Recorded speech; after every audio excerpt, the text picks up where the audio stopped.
Viktor Bout, a name synonymous with arms trafficking. A ghost-like figure, he operated in the shadows, fueling conflicts and profiting from chaos. His reach extended across continents, his clientele a who's who of dictators, warlords, and terrorists. For decades he remained elusive, a phantom defying international sanctions and evading justice. This is the story of Viktor Bout, the Merchant of Death, and his reign over the illicit arms trade. Born in 1967 in the Soviet Republic of Tajikistan, Viktor Bout's early life remains shrouded in mystery. Details are scarce, often contradictory. Some accounts describe a modest upbringing, while others suggest connections to Soviet intelligence. Bout possessed a sharp mind and a talent for languages. He excelled at the Military Institute of Foreign Languages in Moscow. This linguistic prowess would prove invaluable in his future endeavors. Following the collapse of the Soviet Union, Bout saw a chance to capitalize on the chaos. The Soviet military was in disarray, its stockpiles of weapons ripe for the picking. Bout, with his language skills and international connections, was uniquely positioned to exploit this opportunity. He established himself in the United Arab Emirates, a strategic hub for illicit activities. It was here that Viktor Bout transformed into the notorious arms dealer known as the Merchant of Death. The fall of the Soviet Union in 1991 had a seismic impact on the global order. It also created a power vacuum that opportunistic individuals like Viktor Bout were quick to fill. The Soviet military, once a formidable force, was in disarray. Weapons depots lay abandoned, guarded by demoralized soldiers willing to sell their wares for a pittance. Bout, with his knowledge of military logistics, recognized the potential of this situation. He began acquiring vast quantities of weapons at bargain prices. His arsenal included everything from AK-47s to rocket-propelled grenades. Bout needed a way to transport these weapons to eager buyers. He acquired a fleet of aging Soviet-era cargo planes. These aircraft were cheap to operate and flew under the radar. Bout's fleet became a familiar sight in conflict zones. From Africa to Asia, his planes delivered death and destruction. The profits were enormous, and Bout's empire grew exponentially. Viktor Bout's success as an arms dealer stemmed from his ability to build a vast and sophisticated global network. This network, spanning continents, was essential to his operations. Bout cultivated relationships with corrupt officials, shady businessmen, and underworld figures. He bribed his way through customs, falsified documents, and exploited legal loopholes. His network included pilots, mechanics, arms brokers, financiers, and former soldiers. He operated through a complex web of shell companies and front organizations. He adapted to changing circumstances, always staying one step ahead of the law. Bout's network was built on trust and mutual benefit. He rewarded loyalty, but was ruthless with betrayal. His reputation made him the go-to arms dealer for rogue regimes, rebel groups, and terrorist organizations. Fueling conflicts across the globe, Viktor Bout's arms exacerbated violence, destabilized regions, and caused immeasurable human suffering. He had no qualms about selling to all sides of a conflict, prioritizing profit over peace. In Angola, his weapons prolonged a brutal civil war that lasted for decades. In Liberia, he armed Charles Taylor's regime, contributing to atrocities and widespread human rights abuses. In Afghanistan, his weapons ended up in the hands of the Taliban, fueling their insurgency against the US-led coalition forces. Bout's clientele was a rogues gallery of dictators, warlords, and terrorists. He reportedly supplied weapons to FARC rebels in Colombia, Al-Qaeda in Afghanistan, and various militias in the Democratic Republic of Congo. His actions had a devastating impact on the lives of millions, perpetuating cycles of violence and hindering peace efforts. The international community, alarmed by Bout's activities, began to take notice. Sanctions were imposed, his assets were frozen, and arrest warrants were issued. But Bout, like a phantom, continued to operate, exploiting the porous nature of borders and the weaknesses of international law enforcement. As Viktor Bout's notoriety grew, so did the scrutiny from international authorities. Governments and organizations recognized the threat he posed to global security, and efforts to apprehend him intensified. However, Bout proved to be a master of evasion, slipping through the cracks of the international justice system time and again. Sanctions imposed by the United Nations and the United States targeted Bout's financial dealings and restricted his travel. His assets were frozen, and companies were prohibited from doing business with him.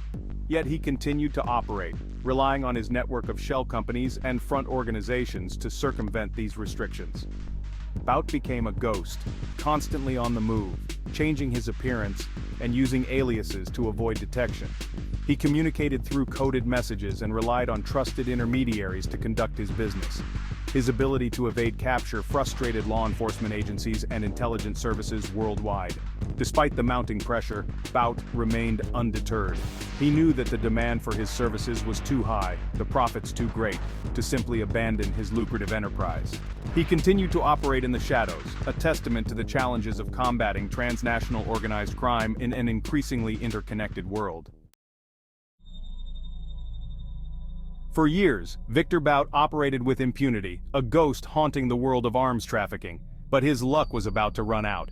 In 2008, a meticulously planned sting operation, led by the U.S. Drug Enforcement Administration, DEA, finally brought the elusive arms dealer to justice. The operation, spanning several continents, involved undercover agents posing as members of the Revolutionary Armed Forces of Colombia, FARC. The agents contacted Bout, expressing interest in purchasing a large cache of weapons, including surface-to-air missiles, for use against American forces in Colombia. Bout, ever the opportunistic businessman, took the bait. He met with the undercover agents in Thailand, believing he was negotiating a lucrative arms deal. He boasted about his ability to evade sanctions and assured the agents that he could provide them with anything they needed. Unbeknownst to Bout, Thai authorities were listening in on the negotiations. As he finalized the deal, agreeing to supply the weapons, Thai police stormed the meeting place and arrested him. The ghost had finally been caught. Viktor Bout's arrest sent shockwaves through the international community. After years of evading justice, the notorious arms dealer was finally in custody. The United States sought his extradition, and after a lengthy legal battle, he was extradited to New York to face trial. The trial, which began in 2010, was a media sensation. Prosecutors presented a mountain of evidence against Bout, including intercepted communications, financial records, and eyewitness testimony. They painted him as a ruthless merchant of death, motivated solely by greed and willing to sell weapons to anyone, anywhere.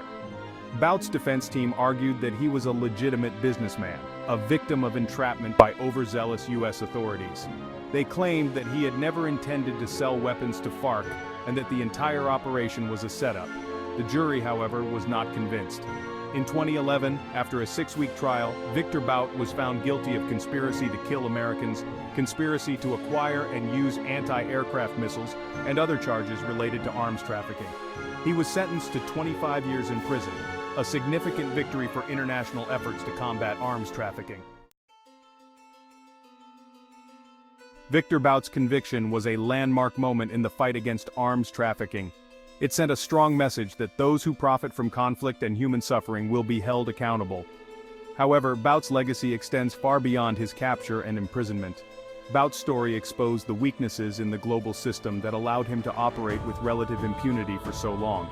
It highlighted the challenges of combating transnational organized crime, particularly in a world where borders are increasingly porous and technology facilitates illicit activities. Moreover, Bout's case shed light on the devastating impact of the illicit arms trade. His weapons fueled conflicts, destabilized regions, and caused immeasurable human suffering. His story serves as a stark reminder of the human cost of this illicit trade. While Bout's capture was a significant victory, the fight against arms trafficking is far from over. The demand for weapons remains high, and there will always be those willing to exploit this demand for profit. The conviction of Viktor Bout marked a turning point in the fight against arms trafficking, but it was just one battle in a long and ongoing war. The global trade in illicit weapons continues to flourish, fueled by conflict, corruption, and weak governance.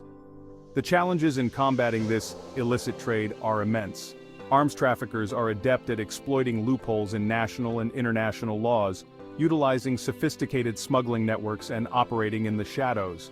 They often operate with impunity, taking advantage of weak law enforcement and corrupt officials.